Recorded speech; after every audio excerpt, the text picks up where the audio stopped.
Hola chicos, como les prometí, les voy a hacer un video no patrocinado jugando a Tocaboca.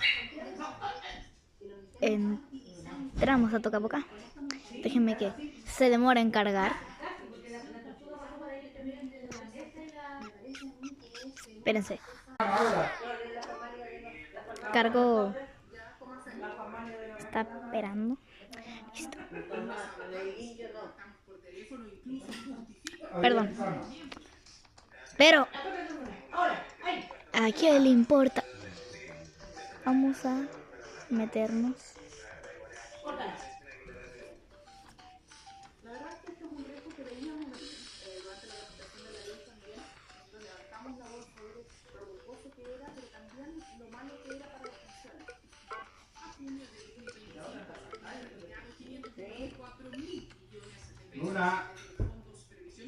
Por alguna extraña razón descubrí algo.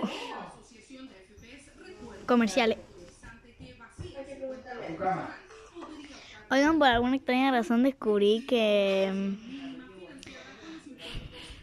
Tocaboca se creó en 2007. ¿Aún no pasa? No sé. O a lo mejor en el 2007... No sé si se creó o se va a terminar. Tenemos dos opciones. ¿Qué estilo te llama? Ninguna. Miren, esta es mi casita. Vamos a entrar. La decoré yo. No está decorada así sola. Se me va a acabar el tiempo, chicos. No puede ser. Esta es mi casita. Estoy haciendo tipo house tour. Miren, lo voy a poner en cámara rápida para que no se me acabe tanto el video. Bueno chicos, ya lo puse en cámara rápida y les voy a mostrar. Este es el segundo piso. En el segundo piso tenemos el baño. Sí, vamos a tener un hijo discapacitado. La ducha, eso. Tenemos aquí los lugares, las cositas para limpiar. Y aquí tenemos la pieza. Aquí está nuestra pieza, o sea, mi pieza. Aquí está la pieza del bebé y también pieza para los invitados. Vamos al segundo piso. Digo, al primer piso. Vamos.